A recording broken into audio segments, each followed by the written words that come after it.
안녕하세요. 철학사이다 애청자 여러분. 정치 속의 철학 이야기, 철학 속의 정치 이야기를 책으로 읽는 시간, 철학사이다 바로 이 책을 진행하고 있는 정치철학자 김만곤입니다. 지난 연말 이후 잠시 휴지기를 가졌었는데요. 오늘은 철학사이다 바로 이 책이 2017년 처음으로 선정한 책으로 여러분을 만나러 왔습니다. 오늘은 2017년에 첫 책인 만큼 저희들이 아주 신중하게 책을 골랐는데요. 그래서 저도 아주 오늘 이야기에 대해서 기대가 큽니다. 우선 이 책을 만나보기 전에 이 책과 관련해서 제가 여러분께 소개시켜드리고 싶은 구절이 있습니다. 가난한 자들에겐 호소할 공동체가 없다. 가난한 자들은 범주일 뿐이다. 가난한 사람들은 자신들의 실패와 고통에 대해 개별적으로 쏟아지는 비난을 꿋꿋하게 감수함으로써 혼자서 고통을 견뎌낸다. 그들은 자신들이 개인적으로 저지른 실수 때문에 밑바닥 계급으로 분류되고 개인이 입은 상처를 혼자 다독인다. 가난하면 외로워진다. 여기서 가난한 자들은 단지 가난할 뿐만 아니라 우리가 사회에서 보이지 말았으면 하는 밑바닥 계급의 모든 사람들을 통칭하는 말입니다. 사실 언더클래스라고 부르는 밑바닥 계급은요, 소비사회에서 새롭게 등장한 계층인데요. 소위 계층 이동 자체가 완전히 봉쇄된 사회적 약자를 이르는 말입니다. 이 밑바닥 계급의 특징은 사회적 관심사의 밖에 존재한다는 것인데요. 기본적으로 사회는 이들 존재를 사회적 골칫거리로 삼는 경향이 있습니다. 사회적 범죄와 부도덕의 온상으로 취급하면서요.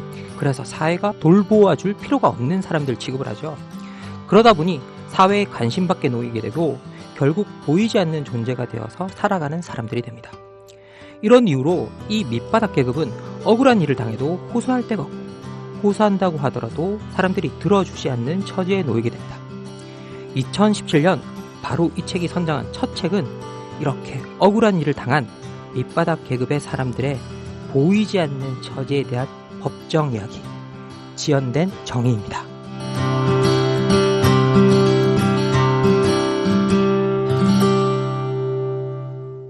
제 옆에는 보이지 않는 사람들을 보이게 하는 사람들, 지연된 정의의 저자 박상규 기자님과 박준영 변호사님을 모셨습니다. 네, 안녕하십니까, 박상규 기자님, 박준영 변호사님. 예, 철학사이다 애청자 여러분께 인사 한마디 해주십시오. 안녕하세요. 요즘 한참 주가 올리고 있는 박준영 변호사입니다. 아, 끝이에요? 예. 오늘 짧군요. 너무 짧은 거 아닌가요? 아니, 앞으로 할 얘기 많은데요. 예, 알겠습니다. 예, 안녕하세요. 저는 박상규라고 합니다. 박준영 변호사와 함께 지난 2년 동안 함께 좋은 경험을 했습니다. 반갑습니다. 아, 예. 이렇게 철학사이다에 나와주셔서 너무 감사드리고요.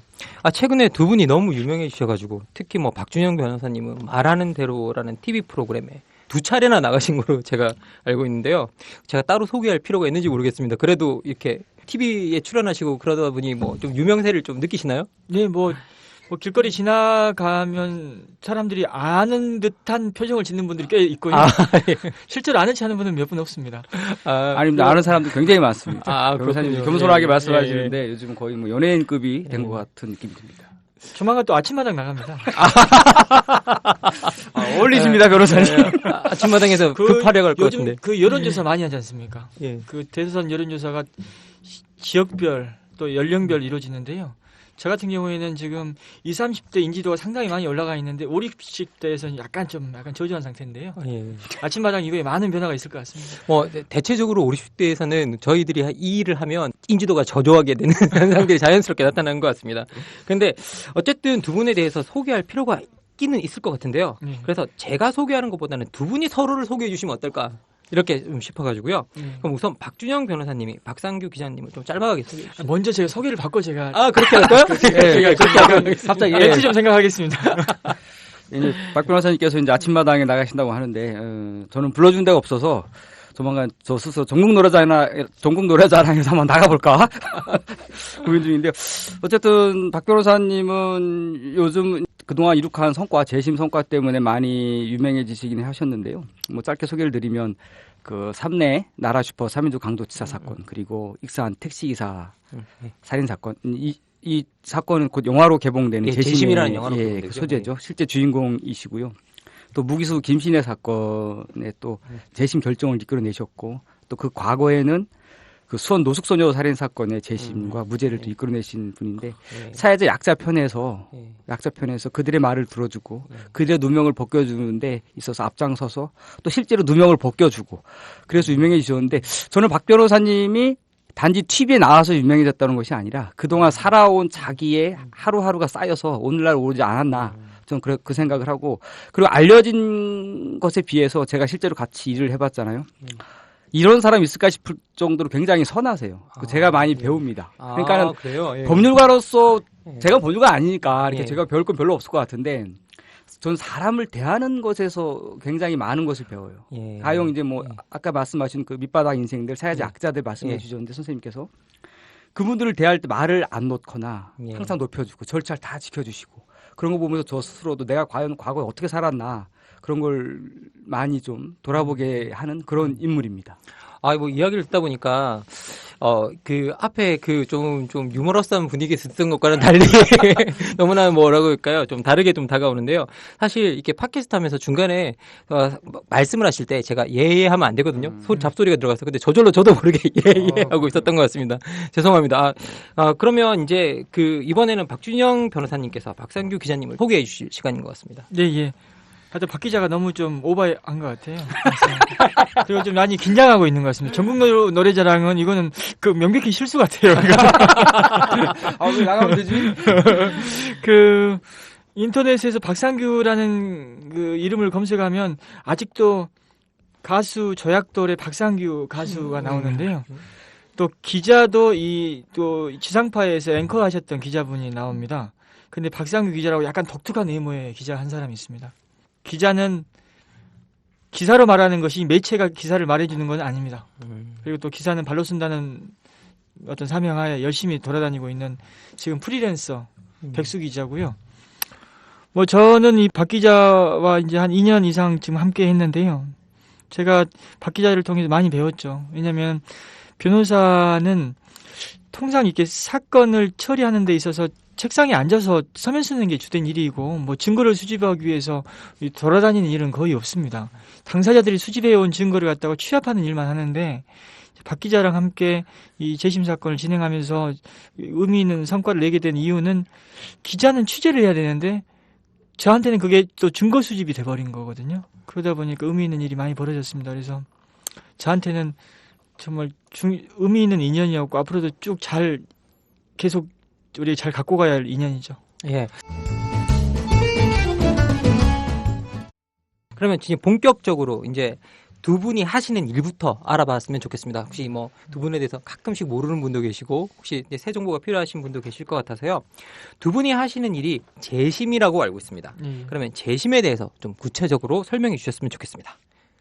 제가 할까요? 예. 박준영 교수님. 예. 그 우리가 법원에서 판결이 확정되면 다시 다툴 수 없는 게 원칙입니다. 왜냐하면 신급 제도를 두고 있고 또 판사의 숫자는 또 제한되어 있고 그런데 이제 예외적으로 판결의 확정력을 부인해야 될 어떤 중대한 사정이 있는 경우에 그 재심 사유를 충족한 경우죠. 그럴 때 다시 재판을 여는 걸 재심이라고 하는 겁니다.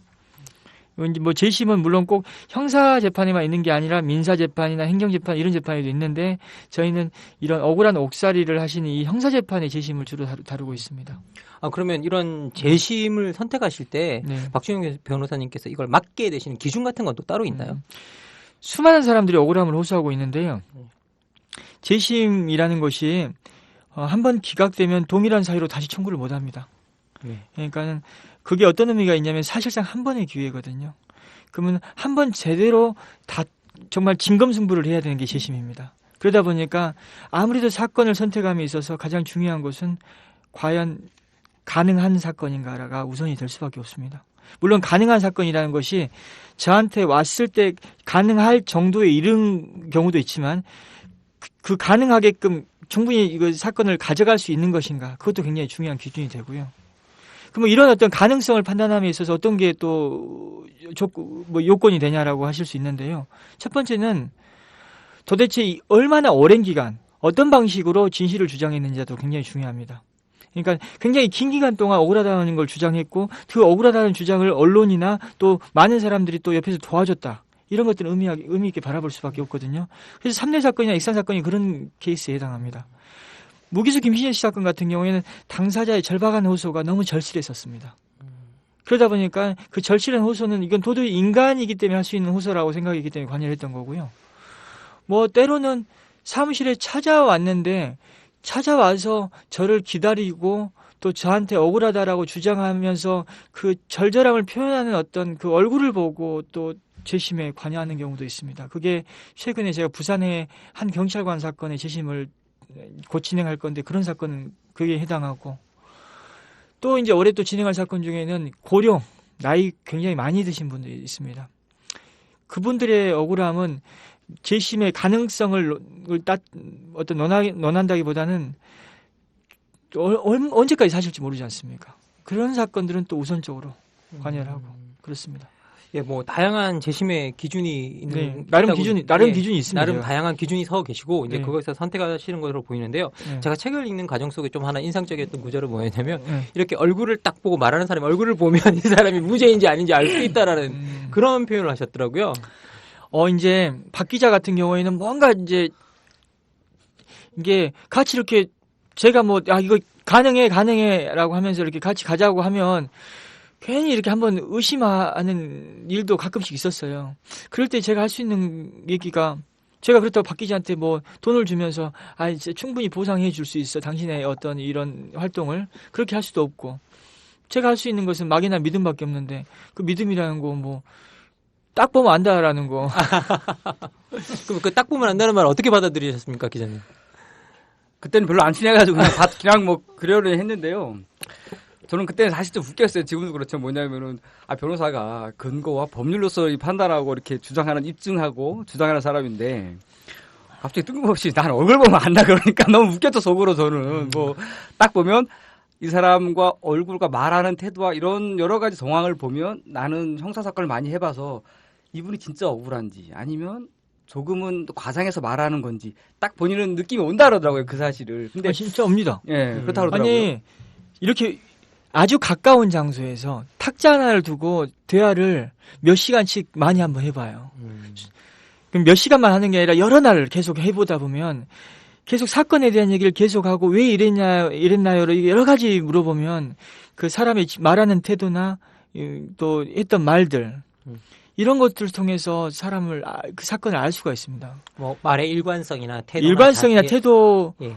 있지만 때로는 눈빛 하나도 의미가 있을 때 있습니다. 눈 들어가거든요. 그러면 이거는 좀 문제가 있는 거고. 그리고 이게 말과 글이라는 것은 사람의 영혼이 담겨 있습니다. 네.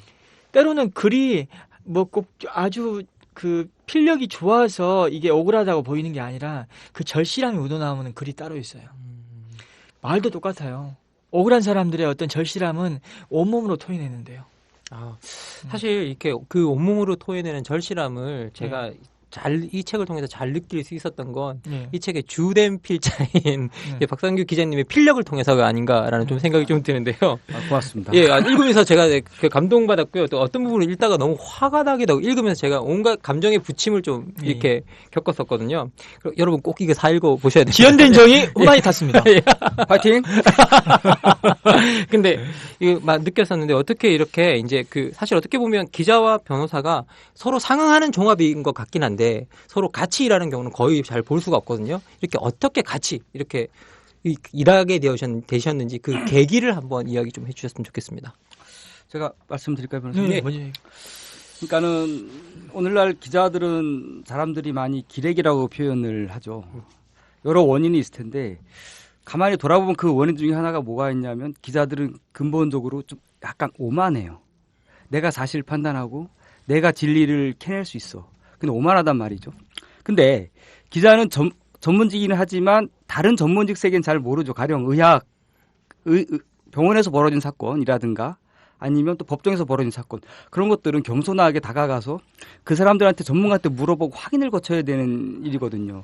근데 대개의 기자들은 혼자 일을 해요. 기자 직군끼리만 일을 하죠. 그러면서 사실에 접근하고 진리에 다가가려고 노력은 하는데 사실 혼자 하면 거의 불가능합니다. 어렵기도 하고. 근데 저 같은 경우는 어떻게 변호사님을 만났냐면은 저는 이제 오마이뉴스에서 10년을 일을 했는데 조금은 지겹기도 하고 제 성향 자체가 좀 자유롭게 일하는 걸 원해서 그만뒀죠. 근데 특별한 계획은 없었는데 근데 변호사님께서 먼저 연락을 해왔어요. 좀 같이 일을 해보지 않겠냐. 근데 제가 선뜻 동의하게 된 계기는 뭐냐면은 바로 제가 계획이 없었기 때문이에요.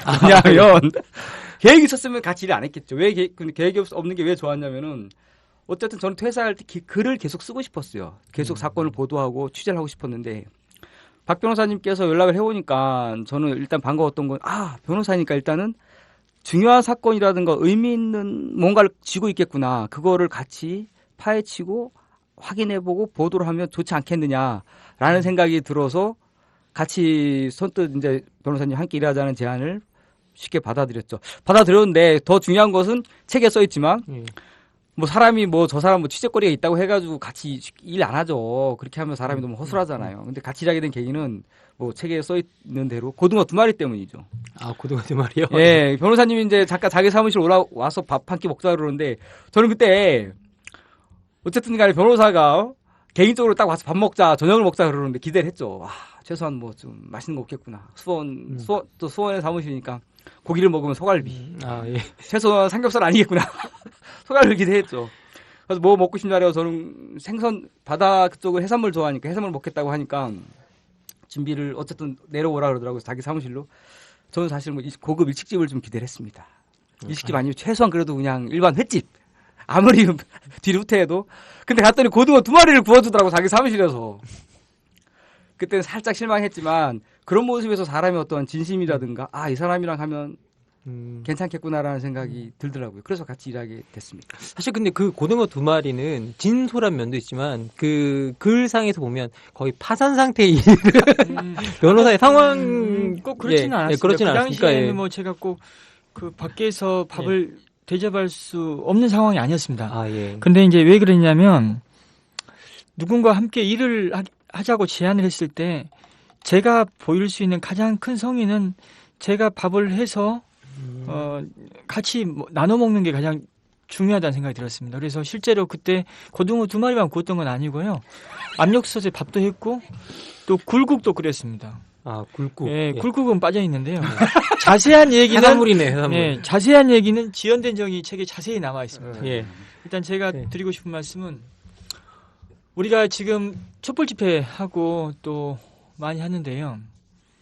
그거 촛불 집회에서 시민들이 광장으로 나와서 연대를 하는 것에 대한 비판적 목소리가 뭐가 있냐면 사법이라는 법원의 재판에 또 헌법재판소의 결정에 여론을 통해서 영향을 미치려고 하는 거 아니냐라는 비판이 존재하지 않습니까? 물론 사법은 독립적이어야 됩니다. 여론으로부터 독립돼야 되기도 하죠. 그런데 우리 사회에서 이 사법의 독립을 얘기하기 이전에 먼저 과연 사법은 국민들의 일반 법 감정을 얼마나 제대로 반영하고 있는지 그게 저는 더 중요하다고 생각이 들거든요. 저는 이제 재심 사건을 하면서 벽에 부딪혔죠. 아무리 법리적인 주장을 갖다 하고 증거를 수집해서 넣어도 결정도 안 나오고 이대로 가다가는 이도저도 안 되는 상황이 될 것 같았습니다. 그 상황에서 제가 하고 있는 이런 재심 사건들을 한번 세상 밖으로 공론화를 한번 제대로 시켜보자. 진지하게 사건에 대한 얘기를 해보자라는 생각을 갖게 됐고, 근데 법률가들이 쓰는 글로는 절대 그게 가능하지 않습니다. 그러니까 기자든 작가든 사람들을 설득할 수 있는 글의 기술을 갖고 있는 분들이 있거든요. 이제 그분을 찾던 차에 이제 박상규 기자의 글을 본 거죠, 제가. 이 사람 정도면 현장 취재 능력도 있고 또 글빨이 장난이 아니더라고요. 이 사람과 함께하면 사건을 공론화시킬 수도 있고 그 공론화를 통해서 의미 있는 결과를 낼 수 있겠다 생각해서 제가 제안을 했던 거고 그 당시 백수였죠. 회사를 그만둔다고 하더라고요. 그래서 잘됐다 저도 사무실 그만둔다.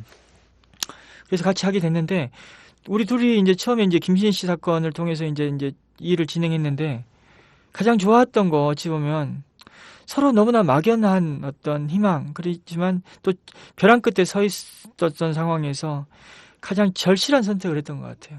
그래서 이전에는 벼랑 끝에 서봐야 된다라고 얘기를 많이 사람들이 하는데 벼랑 끝에 서서 몸을 내던지면 그냥 떨어져 죽지 뭘 벼랑 끝에 서야 된다는 얘기를 하냐라는 좀 그런 약간 좀 약간 그런 얘기에 대해서 이렇게 막 썩 느낌이 안 왔는데 벼랑 끝에 가는 과정만 잘 관리한다면 벼랑 끝에서는 가장 사람들한테 공감할 수 있는 선택을 하는 것 같아요.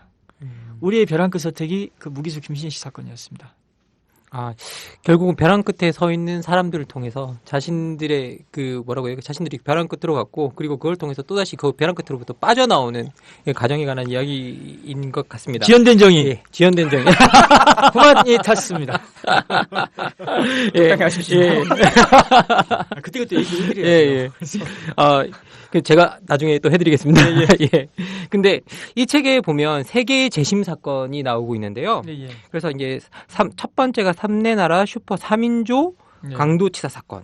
그리고 두 번째가 익산 약촌 오거리 택시기사 살인 사건. 예. 세 번째가 이제 완도 무기수 김신혜 사건입니다. 그런데 우선 제가 삼내나라 슈퍼 3인조 강도치사 사건에 대해서 시작했으면 좋겠는데요. 이건 그러니까 박준현 변호사님께서 모르시는 분들을 위해서 간략하게 사건 예. 소개만 해주시면 좋겠습니다. 일단 슈퍼의 강도가 들어가서 물건을 훔치다가 할머니가 사망한 사건입니다. 이게 17년 전인 1999년 2월 6일 날 발생한 사건입니다.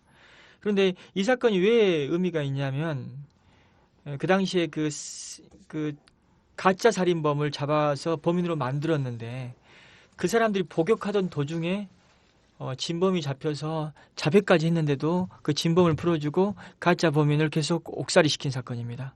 그런데 이 가짜 범인들이 지적 장애를 갖고 있거나 미성년자였거든요. 그래서 더 안타까운 사건이죠.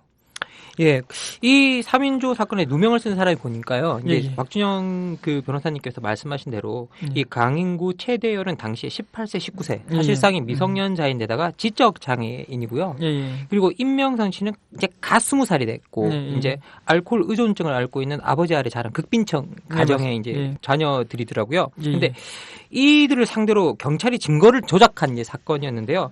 사실 이게 이 사건을 읽으면서 좀 보고도 믿기지가 않더라고요. 어떻게 이렇게 말도 안 되는 앞뒤도 안 맞는 말을 사건을 조작할 수 있으며 이걸 어떻게 법원이 그냥 넘어갔는지 이제 좀 저도 너무 의심스러웠는데 결국 제가 이걸 보면서 느낀 건 뭐냐면 사회적 계층의 수준과 경찰들이 이를 다루는 태도 사이에 어떤 상관관계가 이렇게 보입니까? 가서 보시면 저는 이 문제는 비단 경찰이나 검찰이나 법원의 문제만 아니라고 봅니다.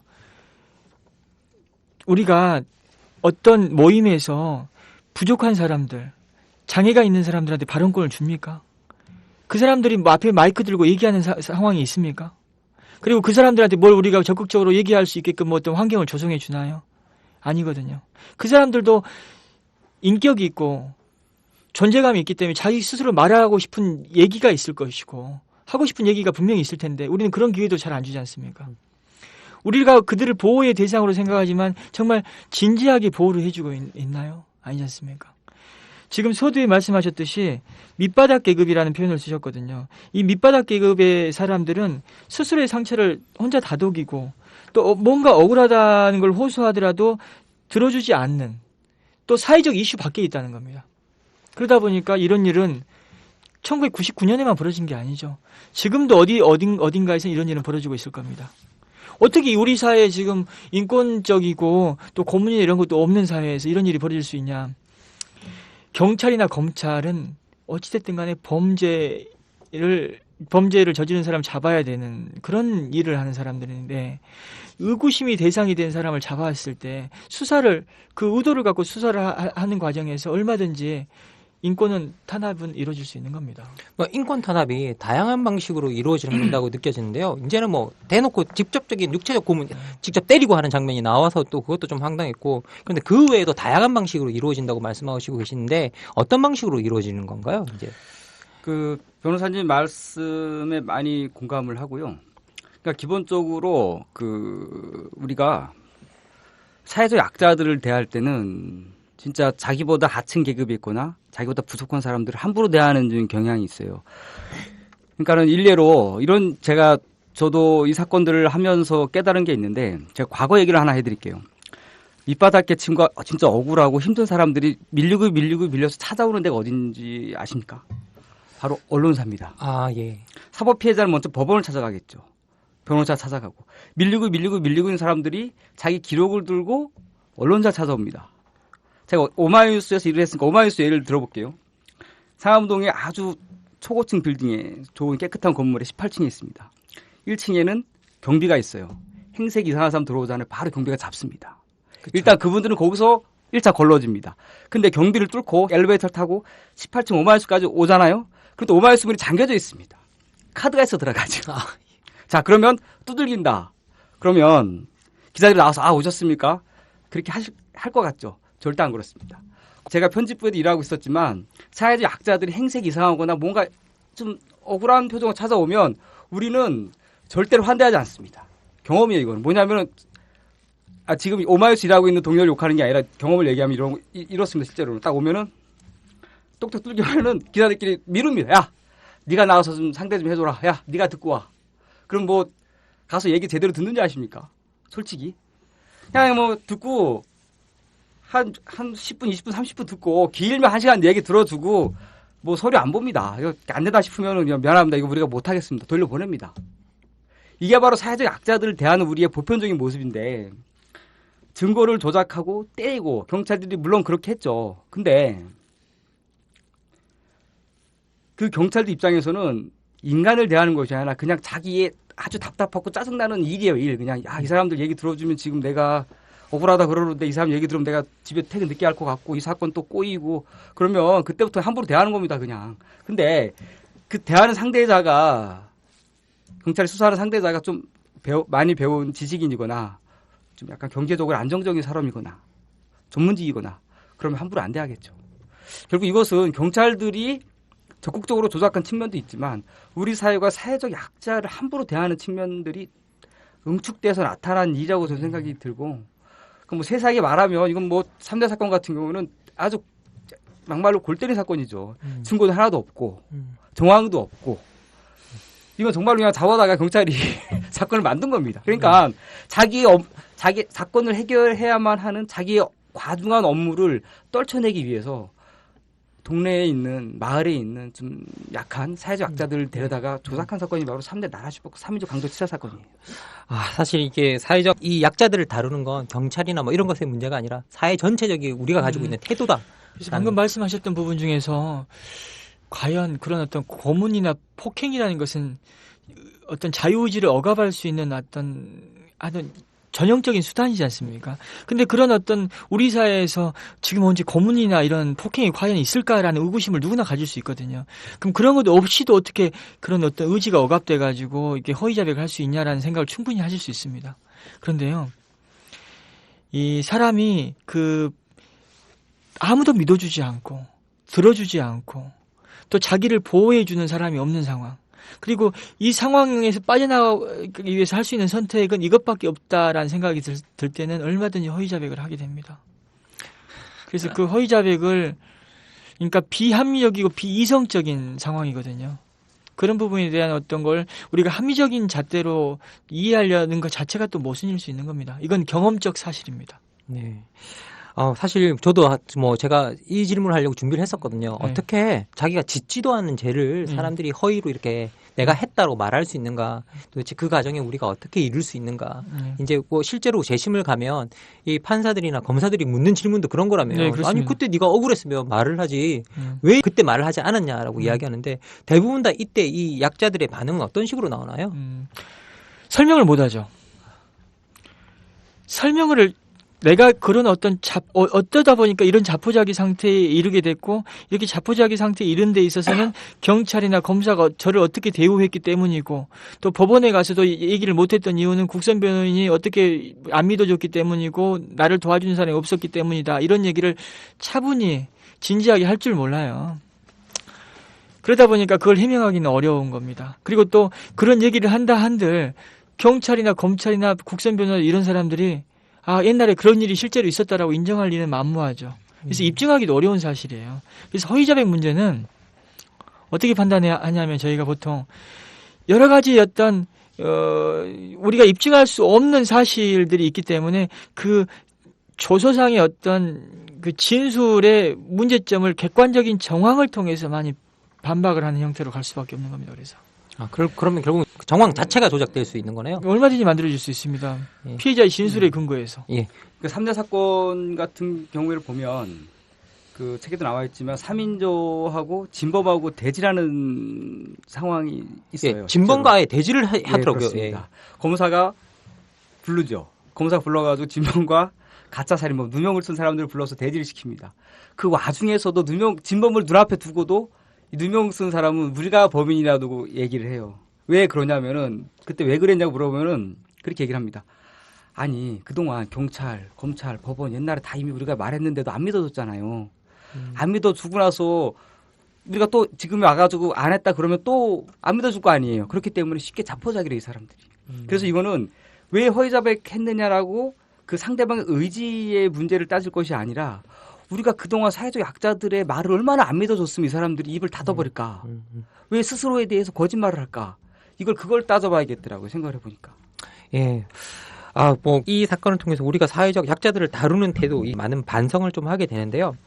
또 제가 이 사건을 보면서 하나 또 주목했던 건 뭐냐면 이 사건의 피해자인 최성자 씨 부분이었습니다. 이게 엄청난 사건 이후에 엄청난 정신적 외상에 시달렸다고 하시는데요. 그런데 오히려 이분이 사건의 진범이 저 사람들이 아니다. 그리고 이 사건에서 다행히 살아남은 아들과 같이 이 사건을 해결해 달라고 호소했는데 사법 체계가 이분의 말씀들에 또 전혀 귀를 기울이지 않으셨더라고요. 예, 그렇습니다. 예. 그래서 이 사건은 최종적으로 진범이 나서서 이제 이 해결이 되는 과정이 나오는데 근데 전 제일 인상적이었던 게 나중에 최성자 씨와 이 씨의 화해 과정이 나오잖아요. 이걸 변호사님께서 의도적으로 주선하신 거였나요? 일단은 뭐 만남의 자리는 제가 만든 건 맞죠. 하지만 제가 자리를 만든다 해도 두 분이 만나지 않겠다라고 한다면은 만날 수 없는 겁니다. 그리고 억지로 그건 어떻게 연출할 수 있는 부분도 아니고요. 그게 어떻게 됐냐면 이제 재심 무죄 판결 하루 전날이었습니다. 원래 저는 무죄 판결 선고한 날에 진범을 부를 생각도 하지 않았습니다. 진범 형님이라고 하는데요, 그분한테. 왜냐면 그 자리에 와가지고 또 언론에 노출된다는 것도 부담스러운 일이고 그냥 뉴스를 통해서 듣고 또 결과 확인하시라고 저는 그렇게 얘기했는데 진범 누나가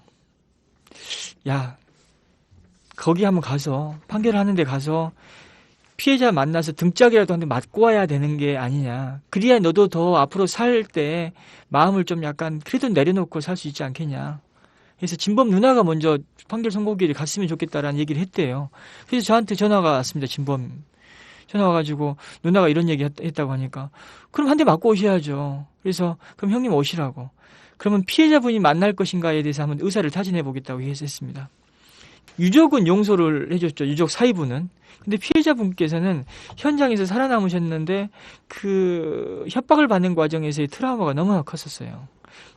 그 엘리베이터도 혼자 못 타고 밤길 혼자 못 다니고 또 그것 때문에 가정도 많이 힘들어졌고 그런 상황에서 그 사람이 얼마나 밉겠습니까? 무섭고. 그래서 안 만났었습니다. 그 전에는. 근데 만나겠다고 하시더라고요. 그래서 두 분의 만남이 이제 그 무죄 판결 선고 전날에 이루어졌던 겁니다.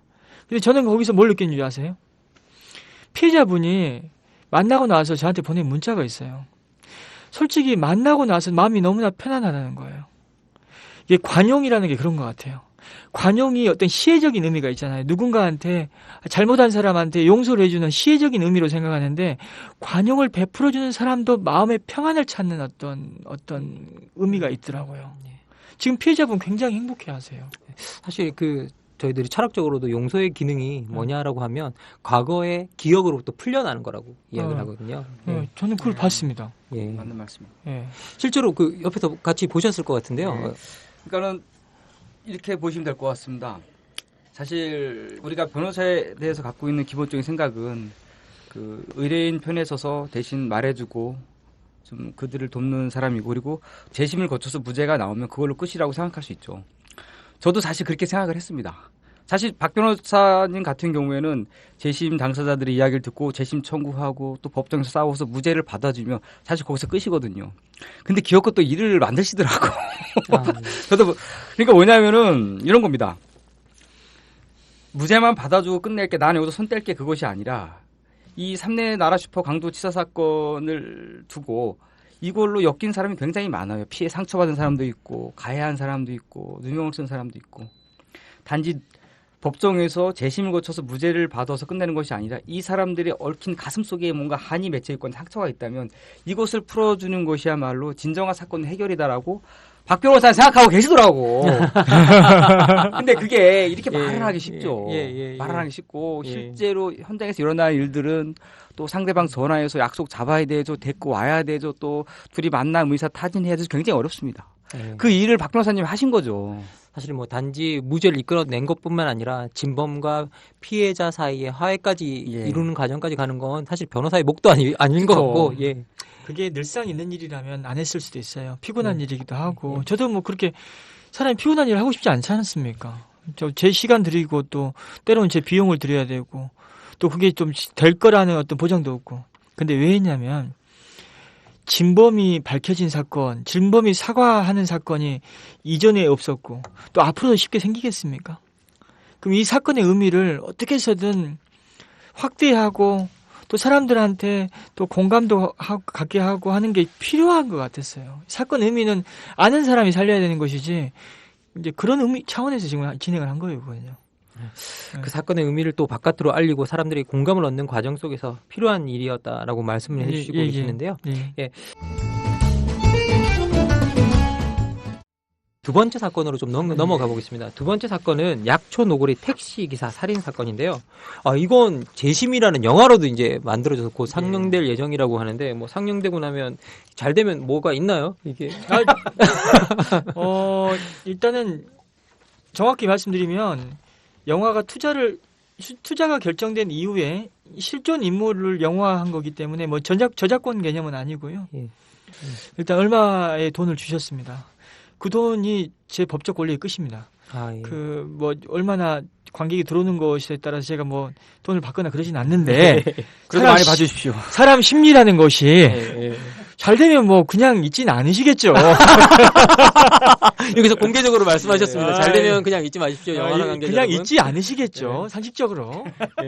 손익분기점은 160만 명이라고 합니다. 예. 300만 명 들면 머리 심어준다 했습니다. 그렇군요.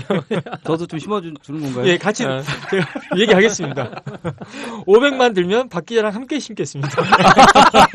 여러분 500만입니다. 온 가족 손에 손을 잡고 재심을 보러 가십시오. 예, 알겠습니다. 뭐 저도 500만 중에 한 사람이 될 것을 약속드리고요. 근데 이 사건에 대해서는 좀 박상규 기자님께서 좀 간략하게 소개해 주셨으면 좋겠습니다. 예, 영화가 2월 16일 날 전국에서 개봉을 하는데요. 영화로서 만들어질 만한 사건입니다. 그 익산 약초 노골의 택시 기사 살인 사건인데요. 2000년 8월 10일 그 익산 약초 노골에서 벌어진 사건입니다. 택시 기사 유모 씨가 그 흉기로 10여 차례 공격을 받아서 사망한 사건이죠. 그 사건이 벌어지고 그 익산 경찰서가 당연히 수사를 시작을 했죠. 바로 수사를 시작했는데 약 열흘 동안 아무런 단서를 못 잡아요. 경찰들이 범인이 누구인지. 그러다가 한 명을 의심하게 되는데 그게 누구냐면은 그 당시에 범인의 얼굴까지는 아니지만 사건의 정황을 살짝 엿본 사람이 있었어요. 그 옆을 지나가던 오토바이 타고 지나가다가 누군가 남자 2명이 뛰어가는 모습을 봤다 그러거든요. 그래서 경찰이 얘를 부르죠. 나중에 수사하다가 그러면 조사를 합니다. 네가 봤다 그랬잖아. 몽타주를 그려봐. 몽타주를 이 친구가 그리죠. 도경찰청 가가지고. 근데 이 몽타주가 엉뚱한 사람이 나옵니다.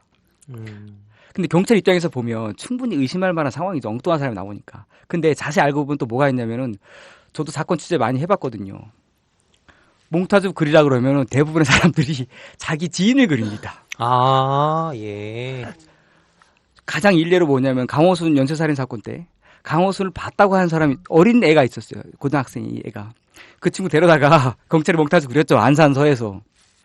그랬는데 누가 나왔는지 아십니까? 흔히 영화에서 보는 그냥 사진만 얼굴 나왔지. 이거 딱 보면 그냥 흉악보 얼굴이 탄생했더라고. 그걸 보고 경찰이 야 이거 아니야 너 가. 그랬단 말입니다. 근데 익산 경찰서는 그래야 되는데 의심을 하는 겁니다. 엉뚱한 사람이 나왔으니까. 그리고 의심을 했는데 이 친구가 또 아주 우연찮게 일이 있어가지고 다른 지역으로 갑니다. 익산에서 천안인가 어디 다른 지방으로 가요. 이때부터 경찰이 의심을 확신으로 키우죠. 이것 봐라 엉뚱한 몽타주고 얘 도망갔네. 그러면서 얘를 불러다가 추궁을 하기 시작하죠. 어디서 추궁을 하냐. 경찰의 어떤 수사 과정이 법을 어기고 여관방에다 데려놓고 수사를 합니다. 죄를 추궁하죠. 때리면서. 야 네가 봤다며 범인 누구야 알아봐. 우리가 보기엔 네가 범인인 것 같은데. 그러면서 구타를 시작을 하죠. 바로 여기서부터 범인이 만들어집니다.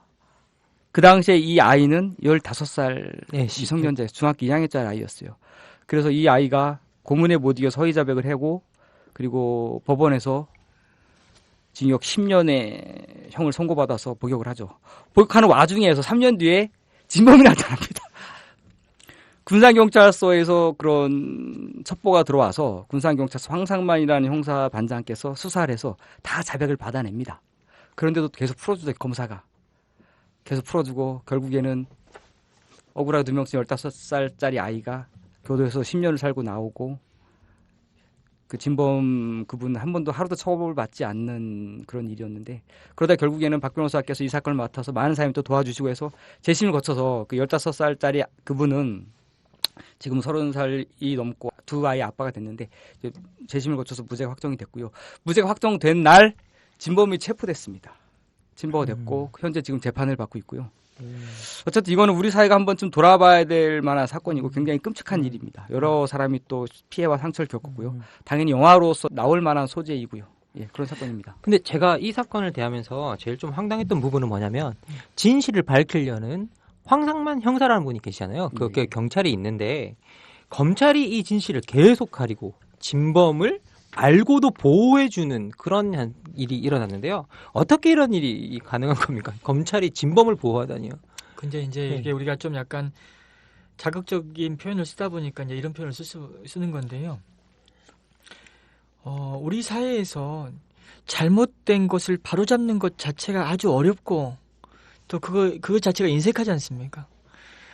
특히나 법원의 판결로 확정된 범인이 들어가 살고 있는 상황에서 그걸 뒤집는다는 것이 쉽지는 않았을 겁니다, 분명히. 그러다 보니까 이렇게 황당한 일이 벌어진 건데 여기서 또 뭘 주목해야 되냐면 뻔히 범인이 따로 있다는 사실을 누구나 알 수 있는 상황에서 어떻게 이런 일이 벌어질 수 있냐. 그 당시에 검사가 진범에 대한 구속영장 청구를 계속 신청을 기각하는 상황이 그 검사 입장에서 어떻겠습니까? 내가 이렇게 신청을 기각한다 하더라도 이 사건은 그대로 이전 판결대로 끝날 수밖에 없지. 나중에 지금 이런 상황이 벌어질 걸 예측했다면 그런 행동했겠습니까? 우리 사회는 잘못이 드러나지 않고 또 잘못이 쉽게 바로잡히지 않는 사회였던 거예요. 그게 이제 옛날로 거슬러 올라간다면 일제시대의 잔재가 아직도 청산되지 않는 그런 사회. 결국은 잘못을 알면 그 잘못을 바로 잡아주는 사회적 환경이나 분위기가 있어야 되는데 네, 그게 그런 있어야죠. 것들이 전혀 이제 그게 없으니까 지금 뭐 박 대통령 주변 사람들 침묵하고 서로 간에 어떤 진술 짜맞추고 있고 아주 말도 안 되는 그 재판 지연이나 하려고 하고 있고. 사실은 뭐 이게 박 대통령 탄핵 재판 같은 거 보면 정말 황당한 일들이 많이 벌어지고 있죠. 뭐 공개된 거짓말을 하고 있는데요. 그 공개된 거짓말 속에서도 아주 진실한 척하는 그런 모습을 볼 때마다 좀 사회 지도층의 가식뿐만 아니라 사회 전체가 가지고 있는 어떤 뭐라고 해야 될까 우리의 사회적 문제나 분위기를 좀 느낄 수가 있는 것 같습니다. 근데 제가 이 사건을 읽으면서 또 절실하게 공감한 부분은 뭐냐라고 하면 진범을 드러내시지 않습니까? 이제 이 문제를 해결하려고. 그래서 두 분을 비롯해서 관련자분이 이제 용기를 내는 과정인데요. 그 드러내는 과정. 그건 진범이 잡히지 않은 상태에서 바깥에 나와 있고 진범은 정말 누군가를 10차례 이상 칼로 찔러서 살해를 한 사람이지 않습니까? 그때 어떻게 이제 용기를 내시고 마음을 서로 다 잡으셨는지 좀 이야기해 주셨으면 좋겠습니다. 좀 제가 말씀드리면 저는 이 살인 누명을 썼던 그 최모 씨 그분을 재심을 열지 말지 결정하는 신문기일에서 처음 만났어요. 아마 그게 2015년 2월 달이었나요? 예, 2월입니다. 그때 저는 처음 그 법정에 갔는데 어쨌든 이분 입장에서 자기 누명 속 10년 교도소 갔다 오고 누명 벗기 위해 나온 굉장히 중요한 재판인데 신문기일 갔더니 검사 나오지도 않은 거예요. 그리고 판사는 한 분 오셨는데 재판을 열 의지가 없더라고. 왔더니 판사 하실 말씀이 그 누명 승부 앉혀놓고 오늘 검사도 안 나오셨는데 뭐 오늘 뭐 무슨 얘기 해야 되나요? 하는 거예요. 그러면서 이제 이 친구가 얘기를 하죠. 이분이 얘기하죠. 누명 최모 씨가. 최 씨가 먼저 판사가 물어봅니다. 그때 범인이 안 죽였어. 본인이 범인이 아니면 왜 살인을 하셨냐고 그런 허위 자백을 했냐고 했더니 최 씨가 얘기를 하죠. 경찰 때려서 그랬다고. 근데 너무 한가하게 또 판사가 그러시는 거예요. 지금 그걸 입증할 수 없지 않느냐. 그럼 너무 황당한 거죠. 그러니까는 이 최 씨 입장에서 아니 나는 누명 썼는데 지금 그땐 믿어주지도 않고 그런 와중에서 그 재판 과정을 보니까 이건 도저히 재심이 열 분위기가 아니더라고요. 보니까 판사가 의지가 없어요. 그리고 재심 청구서를 접수한 지 그때 1년이 넘은 시점이었는데 나오신 판사가 재심 청구서도 제대로 읽어보지도 않고 나오셨더라고. 그 자리에서 고백을 했어요. 내가 사실 이 사건 잘 모른다고. 그걸 봤을 때 이제 변호사님께서 이제 딱 느낌이 오신 거죠. 아, 이건 재심 기각이구나. 다른 무언가를 준비해야 된다라고 하신 거죠. 그래서 이제 같이 광주에서 재판 끝나고 서울 올라가는 길에 변호사님께서 말씀하시더라고요. 이거는 이대로 가면 큰일 난다고. 저 사람 최 씨 누명 못 벗는다고. 다른 걸 얘기해야 된다고 했는데 그때 우리가 할 수 있는 선택은 바로 진범을 공개하는 거였어요. 이게 진범입니다. 그래야지만이 물론 이제 여론으로서 재판부의 판단을 흐리면 안 되겠지만 할 수 있는 이야기는 해야죠. 그래서 이 사람이 진범이다라고 공개를 우리가 하려고 계획을 짠 것은 바로 재심을 열기 위해서 마지막 수단이었습니다. 그게 사실은. 네, 그게 가장 강력한 수단이었습니다. 그날은 신문기를 끝나고 나서 법정 밖으로 나오는데 일단은 정말 이렇게 실망할 최군이죠. 실망할 최군을 내가 어떻게 위로를 해줘야 될 것인가를 고민하지 않을 수 없었습니다. 근데 그게 또 안 되는 게 뭐냐면 저조차도 너무 실망을 받았기 때문에 저도 제 감정이 전 주체가 안 되더라고요. 그런 상황에서 그날 재판 끝나고 올라오는 길이 밤길이었습니다. 밤길 올라오다가도 서로 차 안에서 대화가 거의 없었습니다. 서로. 그냥 그 분위기를 너무나 서로 느끼고 왔기 때문에 그러다가 이제 어느 순간에 이제 정적을 깨고 했던 말이 진범 공개합시다 그냥. 그러니까 그때 박 기자도 놀래가지고 말이 없더라고요.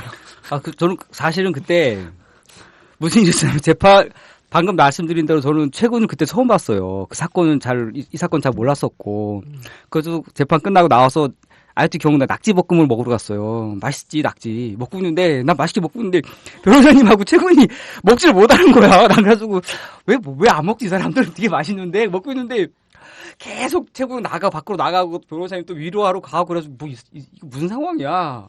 난 그래서 크게 이렇게 이 상황이 되게 위급한 상황인지 몰랐어요. 근데 올라가시면서 저한테 이야기를 해주는 거예요. 이 사건이 어떤 사건이고 흉기로 어떻게 사람을 찔러 죽였고 어떻게 죽었고 사람이 어떻게 누명을 쏘고 얘기해 주는데 엄청 무섭더라고. 쫙 이렇게 막 털이 쓰더라고요. 그러면서 진범을 공개하자 그러더라고. 근데 거기서 말이 안 나오더라고 내가. 좀 그 공포감이나 그런 건 없으셨나요? 뭐 진범이 밖에 있잖아요. 예. 네, 밖에 있었고 또 지금 어떻게 무슨 일을 하고 있는지도 대략 알고 있는 상태였는데 그거 외에는 다른 방법이 없었습니다. 왜냐하면 그 당시만 해도 살인죄의 공소시효가 이제 지금은 폐지됐지만 2000년 발생한 사건의 공소시효는 15년이었거든요. 근데 2000년 8월 10일 날 발생한 사건이기 때문에 2015년 8월 9일 날 공소시효가 끝나는 상황이었습니다. 근데 저희 신문기일이 2015년 2월이었습니다. 불과 한 6개월 후면 공소시효가 끝나는데 상식적으로 공소시효가 끝난 상황에서 법원에서 재심 개시 결정할까요? 안 하죠. 무슨 얘기 나오냐면 야 그럼 재심 개시를 좀 빨리 좀 해가지고 진범을 잡았어야지 왜 이제서야 해가지고 실체 진실을 못 밝히게 만들어버리냐는 비난을 바로 받을 수밖에 없는 상황이기 때문에 저희한테 남아있는 시간은 6개월이 채 안 됐었습니다. 그 상황에서 가장 강렬한 선택할 수 있는 거는 진범 공개밖에 없었거든요. 그래서 저는 굉장히 부담이 많이 됐죠. 힘들었고 또 진범이 또 잘생기기도 하고 또 싸움도 그렇게 잘한다더라고요. 그래서 키도 커요, 되게. 이 사람을 어떻게 감당할 것인가. 그래서 저는 이제 공개하자고 하고 박 기자도 이거 합시다 하고 그냥 서울 올라가는데 이제 저는 사무실로 바로 갔죠 그날. 그래서 이제 페이스북에 있는 가족 사진 예전에 가족 사진을 제가 올려놨었거든요. 가족 사진 다 비공개로 해놨습니다 그때. 그러니까 박 기자한테는 블로그에 있는 저 가족과 관계된 거 모든 걸 다 없애라니까 자기는 기자생활 10년 해가지고 없앨 수가 없다라고 하더라고요. 변호사님 막 화를 내셨다고 제가 막 지우라는데 왜 그렇게 말 안 되냐고 지우라고. 네. 저는 못 지웁니다. 너무 많이 보게 돼 있었어. 지울 수도 없고. 근데 우리가 그때 왜 이렇게 겁을 먹었냐면은 말씀하신 대로 6개월 뒤에 공소시효가 끝나는데 6개월 내에 재심이 결정이 안 되고 수사기관에서 이 부분을 체포 안 하면 우리 어떻게 삽니까 앞으로 평생을. 그러니까 그게 겁나더라고요. 그게 겁나죠. 평생 늘 누군가가 따라다니는 느낌이 들 수도 있잖아요. 예, 그거 자기를 잔인하게 공격했잖아요. 어찌 보면 우리가 이제 한 6개월만 지나면 이제 평생 자유인이 될 수 있는 사람한테 그걸 방해한 사람이 우리인데. 결국은 예. 우리 때문에 이렇게 돼버린 겁니다 지금. 결국은 모든 것에는 용기를 내는 사람들이 있어야 되는데요. 근데 사실 그 용기라는 게 정말 막 용맹하게 나오는 게 아니거든요, 사실. 예. 그걸 사람들이 잘 모르더라고요. 예. 우리가 뭔가 사진 굉장히 멋지게 찍었지 않습니까? 진범 딱 공개하는 인상 딱 쓰고. 근데 실제는 그러지 않았어요. 우리가 용기를 낼 때는 굉장히 두려움의 과정을 정말 거치면서 가거든요. 사실 플라톤도 용기 이야기를 하면서 뭐라고 이야기하냐면 두려워할 줄 아는 게 용기다라고 표현하거든요. 그런 얘기였어요. 야, 이거 적어야겠네, 이거. 네, 두려운 것을 두려워할 줄 아는 게 용기다라고 이제 그렇게 표현을 하고 있는데요. 사실 이 책에서 이제 다음 사건, 이제 이 책의 시작이자 마지막을 장식하고 있는 김신혜 사건으로 좀 넘어가 보고 싶습니다. 뭐 이건 사건의 개요나 전체적인 부분이나 이거 되게 중요한 것 같긴 한데요. 근데 이게 제가 보니까 복역 중인 무기수의 재심을 이끌어낸 한국 사법 역사의 최초 케이스라고 제가 들었습니다. 이게 어떤 것인지 좀 간략하게 소개 좀 해주십시오. 사건은 2000년 3월에 발생했습니다. 17년 가까이 지났죠 벌써. 그 당시에 이제 김신혜 씨가 그 아버지를 죽였다는 혐의를 받고 법원에서 무기징역 판결을 선고했고 그 판결이 확정된 상태입니다 지금. 그런데 이제 저와 박 기자가 재심을 청구했고 물론 재심 청구 과정에서 대한변협의 도움을 받았습니다. 그래서 2015년에 재심 개시 결정이 났죠. 그런데 지금 또 재심이 안 열리는 이유가 뭐냐면 개시 결정이 1심에서 났기 때문에 그것이 확정되려면 검찰이 불복을 하지 않아야 되는데 검찰이 그 개시 결정 자체에 대해서 불복을 해서 지금 광주고등법원에서 재심 개시가 정당한지를 다시 심리하고 있는 상황입니다. 그래서 엄밀히 얘기한다면 개시 결정이 법원에서 한번 내려졌긴 했지만 그게 확정된 상태는 아닙니다. 그리고 지금 현재는 광주고등법원에 이 사건이 지금 올라가 있고 대한변협에서 그 변호인단을 구성해서 이 재심을 돕고 있는 상황입니다.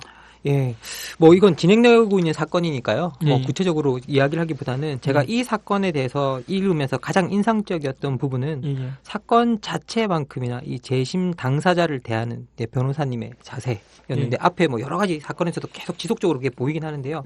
이 김신혜 씨에게 커피와 꽃을 배달하려고 하셨다고 했는데 왜 그러셨는지요? 예. 일단은 저는 김신혜 씨를 보러 가게 된 이유가 그 한 시사 프로그램 PD의 부탁을 받고 갔었거든요. 한번 좀 만나만 봐달라고 하더라고요. 그래서 전 별 생각 없이 진짜 갔었거든요. 근데 그 만났을 때의 충격은 지금도 잊을 수가 없어요. 아, 이게 사람의 절규가 이런 것이구나라는 생각이 들 정도였습니다. 도와달라는 호소. 거기서 충격을 받고 이 사람을 도와야겠다는 생각을 했고 그때부터 이제 어떤 생각을 가졌냐면 이제 도우려고 한다면 내가 왜 이 사람을 도와야 하는 건지에 대한 생각도 가져야 되고 또 그 도움의 지속성을 가지려면 마음을 단단히 먹어야 되거든요.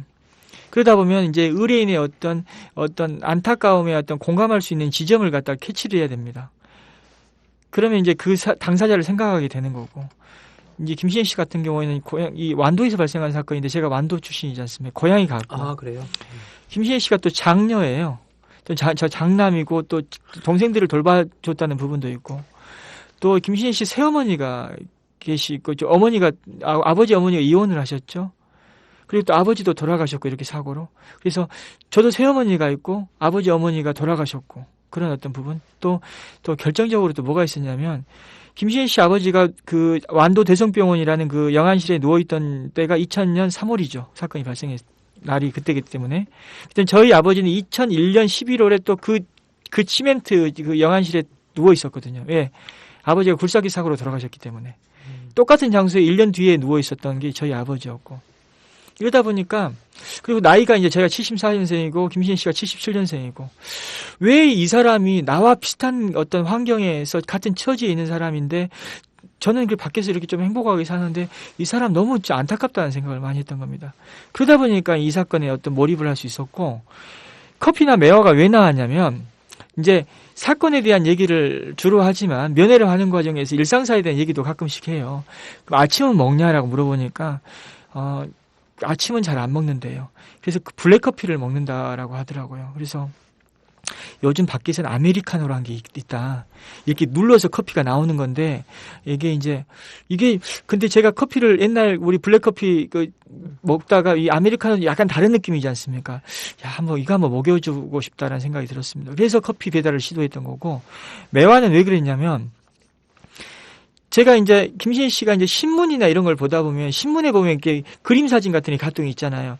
그걸 오려가지고 제가 매화를 굉장히 좋아한다고 하면서 매화꽃을 그 사진을 오려서 보내주더라고요. 선물이라고 하면서.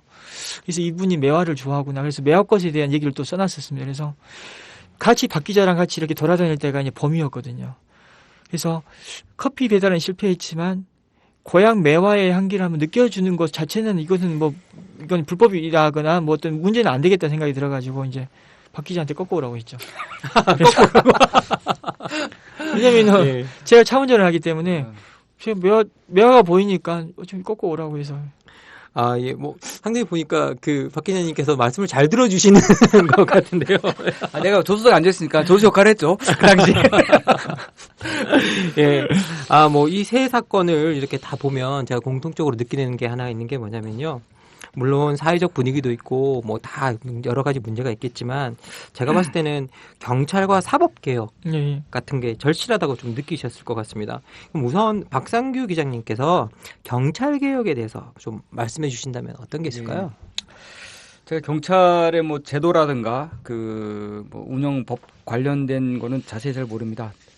하지만 이 세 사건을 취재하고 기사를 쓰면서 느낀 거는 경찰들이 막강한 힘을 갖고 있습니다. 조직 규모로만 따지면 군대 다음으로 큰 조직이 경찰이라고 그러더라고요. 물론 검찰이라든가 판사에 비해서는 그 권한은 작을 수 있지만 어마어마한 큰 힘이죠, 한국 사회에서. 근데 경찰이 죄를 지었거나 지은 것으로 의심하는 사람을 불러다가 수사할 때는 다른 어떠한 견제장치가 없는 것 같더라고요, 제가 봤을 때. 자, 가령 이제 검찰 같은 경우에는 수사할 때는 이게 녹화를 하잖아요. 예. 경찰은 그냥 앞에서 경찰서에서 하죠. 녹화가 의무가 아닌 걸로 제가 알고 있습니다. 그리고 그 막강한 힘을 가지고 있는 경찰이 네가 범인이지 하고 의심을 하면서 수사를 했을 때 의심받는 그 당사자가 느끼는 위압감과 어떠한 공포심 그리고 자기 어떤 무력감들이 굉장히 클 것 같아요. 그래서 그런 거를 고려했을 때 경찰이 수사할 때 미라한다 원칙을 고지하고 영장이 없이는 장기 수사가 안 되고 그런 원칙들이 왜 있냐면은 예전에는 제가 그냥 드라마 보고 책을 볼 때는 경찰 수사물 볼 때는 야, 이 사람 범인인데 왜 이렇게 범인을 보호하는 법이 이렇게 많아 그렇게 생각을 했는데 취재를 하면서 알게 된 것은 그러한 법과 원칙을 지켜야 되는 이유가 바로 실체 다가가기 위한 수단이더라고요.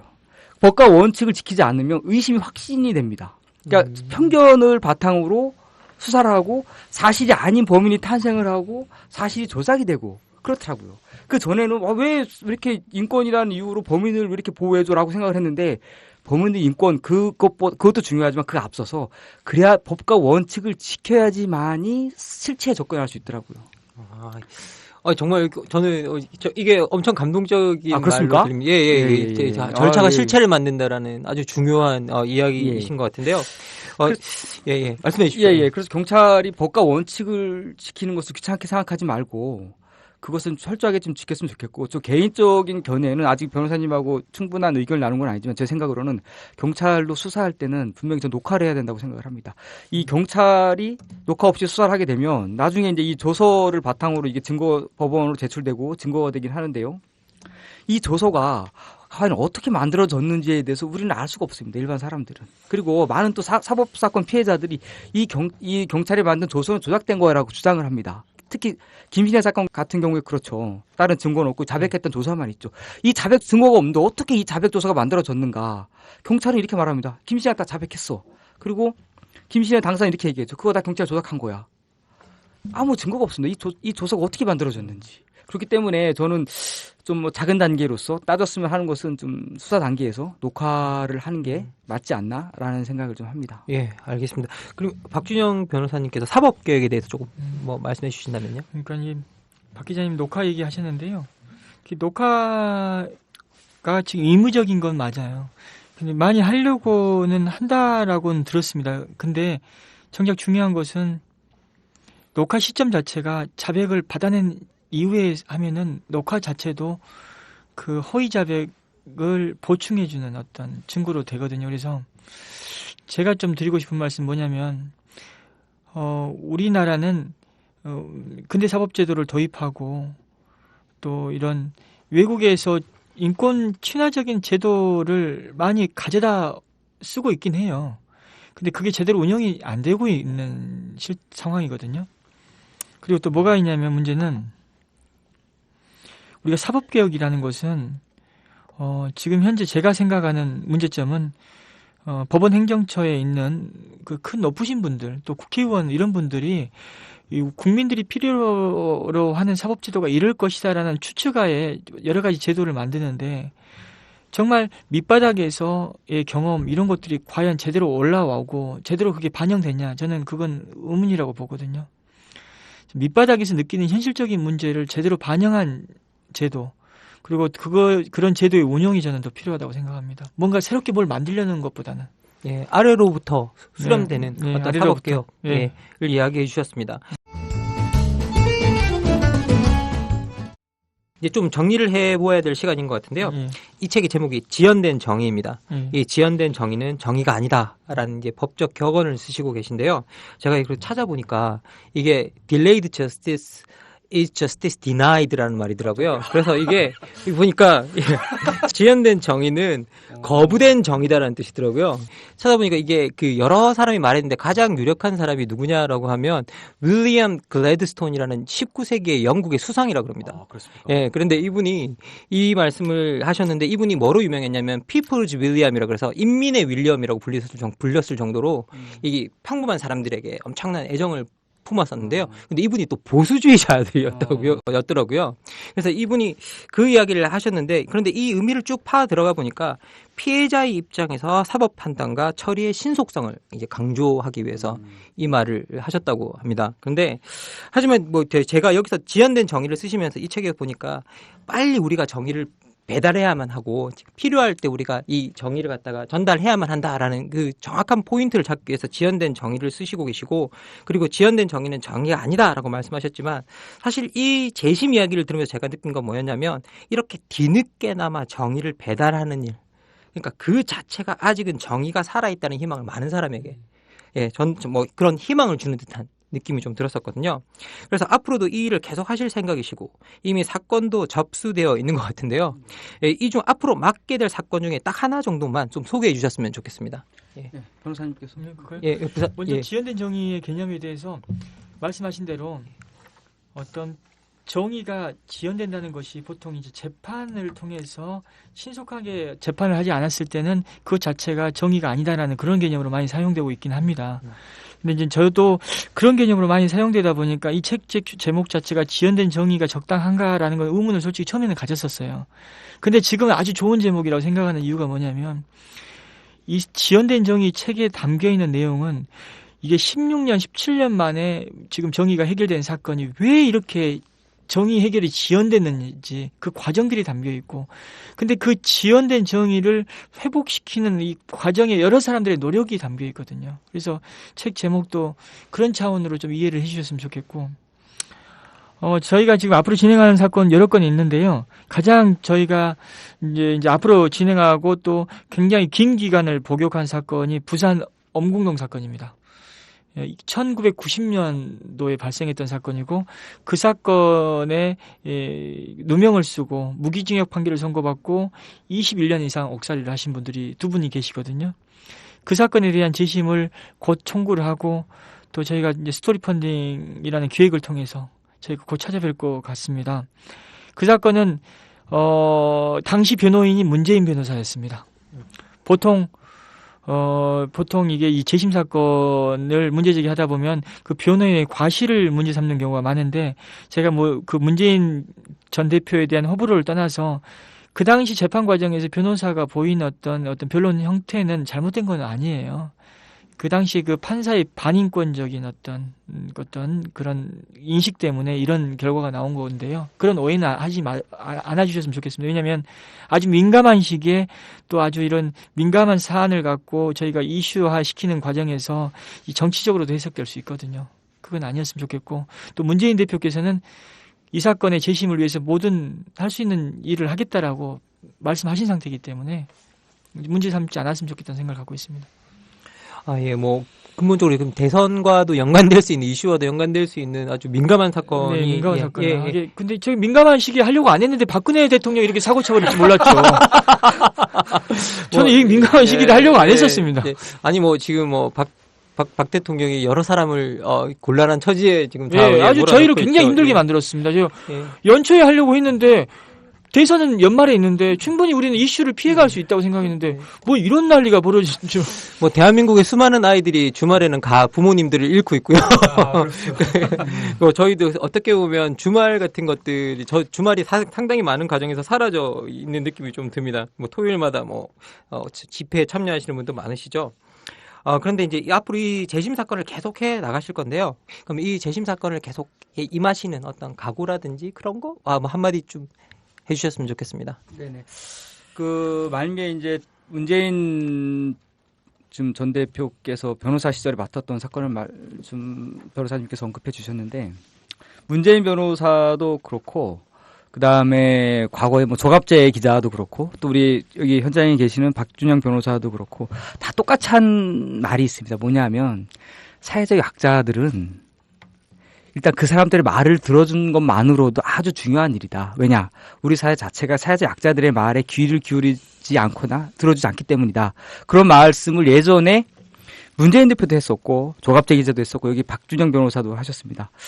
저는 앞으로 계속 글을 쓰면서 사회적 약자들의 말, 그리고 뭔가 가슴속에 맺혀있는 사람들의 이야기를 좀 더 겸손한 자세로 듣도록 노력을 하겠습니다. 예, 감사합니다. 그리고 박 변호사님께서. 네, 지금 이제 저도 앞으로 또 이제 이런 공익 변호사들을 모아서 좀 뭔가 억울한 사법 피해자들의 어떤 한을 풀 수 있는 시스템을 만들려고 노력을 하고 있습니다. 근데 지금 이제 박 기자가 지금 먼저 지금 진행을 하고 있는 게 이제 박 기자와 같은 백수 기자들을 모아서 이게 누구도 관심을 갖지 않는 어떤 문제들을 진지하게 얘기하는 어떤 시스템을 좀 만들었거든요. 셜록이라고. 인터넷 포털 사이트 다음을 통해서 회원 가입하실 수 있고요. 네, 그렇습니다. 그리고 또 지금 이제 책 마지막에 한번 얘기해야 됩니다. 왜냐면 듣다가 많은 분들이 그냥 잘 들었다 하고 끝내실 수 있는데요. 제가 하려고 했습니다. 그렇습니까? 영화 얘기, 책 얘기 있고 한번 마무리 좀 해주십시오. 아닙니다. 직접 해주십시오. 후마니타스 지연된 정의 지금 절찬리에 판매되고 있습니다. 약간 소강 상태고요. 근데 좀 많이 해주시고. 영화는 제가. 영화는 어떻게? 영화 재심이 2월 16일날 개봉을 합니다. 2월 15일입니다. 2월 15일. 하루 앞당겨졌습니다. 평가가 좋아서 하루 앞당겨서 2월 15일날 개봉을 하는 게 사실입니다. 2월 15일날 개봉을 하고요.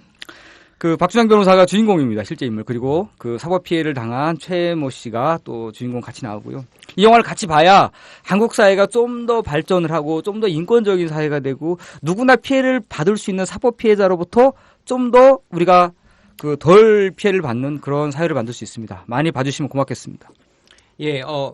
언제나 이 좁은 스튜디오에 이 손님들을 모시면 그 손님들의 이야기가 너무 크고 울림이 좀 커서 계속 이야기를 듣고 싶은 생각이 듭니다. 그런데 아쉽게도 오늘은 여기서 이야기를 좀 접어야 될 것 같은데요. 마지막으로 두 분께서 꼭 말씀하시고 싶었는데 하시지 못한 이야기가 있다면 해주십시오. 먼저 박 기자님. 대미는 좀 박준영 변호사님께서 하시는 게 맞는 것 같고요. 제가 꼭 하고 싶은 이야기. 영화 재심 많이 봐주시고요. 그리고 지연된 정의 많이 좀 읽어주시고요. 그리고 한사회의 신용은 오고 가는 현금 속에서 이루어집니다. 참여연대에도 많이 좀 회원을 가입해 주시고요. 그리고 우리 셜록도 후원하실 수 있습니다. 오고 가는 현금 속에서 꽃피는 민주사회 꼭 만들었으면 좋겠습니다. 고맙습니다. 저는 마지막 하고 싶은 말은 지연된 정의 책에도 자세히 나와 있습니다. 익산 사건, 3년 사건, 모기수 김신 사건을 해결하는 과정에서 변호사와 기자의 어떤 역할로 해결이 된 건 아니거든요. 피해자 유족, 그리고 진범자분, 형사분, 여러 사람들이 어떤 침묵하지 않은 연대의 힘을 통해서 해결할 수 있었습니다. 주위에 억울한 사람들 너무 많은데요. 그 억울한 사람들의 고통에 공감하는 방법은 침묵하지 않는 겁니다. 예, 함께하는 거, 이 함께하는 어떤 걸로 통해서 우리 촛불 연대를 통해서 탄핵 사태까지 우리가 끌고 왔듯이 연대하는 힘을 통해서 우리 의미 있는 결과를 찾을 수 있습니다. 예, 뭐 이 모든 의미 있는 이야기들이 다시 말씀드리지만 지연된 정의 후마니타스 이 책에 있고요. 그리고 곧 개봉될 영화 재심에도 있습니다. 여러분 책 많이 읽으시고 영화 많이 봐주시길 제가 확실히 정말 그리고 간절하게 부탁드리겠습니다. 자, 이제 이야기를 좀 정리해봐야겠습니다. 오늘 두 분의 이야기를 듣다 보니 인간에 대한 예의는 누구에게나 공평해야 하고 법이라고 한다면 더더욱 그래야 한다는 생각이 듭니다. 있는 자들이 돈으로 법률가가 아니라 법을 살 수 있는 시대가 되어버렸다고 합니다. 그러나 그럴 수 없는 사람들이 있습니다. 앞서 제가 서두에 소개해드렸던 바우만은 이렇게 말합니다. 밑바닥 계급은 일단 발을 들여놓으면 금지된 지역으로 이어질 수밖에 없는 소름 끼치는 황무지와 같다. 일단 들어서면 되돌릴 수 없다. 일단 들어서는 순간 엄청난 혐오의 시선을 받는다. 밑바닥 계급은 불행의 징조이기 때문이다. 이 두 분이 이들을 밑바닥 계급이 만든 단순한 범죄자로 취급하고 이들을 외면했다면 정의가 늦게라도 이들에게 이를 수 있었을까 이렇게 생각해 봅니다. 이들이 법의 가정에서 가장 두려워했던 것은 앞으로 무슨 일이 일어날지 모르는 것이었습니다. 이해한다는 말은 앞으로 무슨 일이 일어날지를 안다라는 뜻이라고 합니다. 아마 이 어려운 처지에 있는 사람들에게 세상은 이해할 수 없는 것이었을 겁니다. 그래도 그들도 이해할 수 있는 세상을 만드는 분이 계십니다. 바로 오늘 모신 두 분, 박상규 그리고 박준형 변호사님이 그러십니다. 긴 이야기 나누어 주셔서 진심으로 감사드리고요. 오늘 모든 이야기에 대해서 정말 가슴에 잘 새기고 듣겠습니다. 네, 오늘 감사합니다. 네, 고맙습니다. 아이고, 싱크대 총장님. 이번에 싱크대는 입학금 얼마나 거두실 거예요? 입학금이요? 뭐 대충 한 100만 원 받을까요? 세면대는요? 그래요 뭐 입학금 어디에 쓰라는 법도 없는데 대충 받던 대로 받죠 뭐. 무슨 소리 하시는 거예요? 입학금은 당연히 새내기들이 입학하는 데에만 쓰여야죠. 어머, 누구세요? 우리는 청년 참여연대. 청년 참여연대는 작년 10월에 발족한 참여연대 부설 기관입니다. 청년 참여연대는 지난 1월 전국 34개 대학의 정보공개 청구를 통해 입학금의 산정 근거가 없다는 것을 확인했습니다. 앞으로 저희는 대학이 입학금 실비만을 받을 수 있도록 활동해 나가겠습니다. 청년들의 더 나은 내일을 위해 노력하겠습니다. 참여연대는 정보 지원금을 받지 않습니다. 청년 참여연대의 후원회원이 되어주세요. 문의 02-723-4251로 지금 전화주세요. 02-723-4251 02-723-4251 띠링띠링.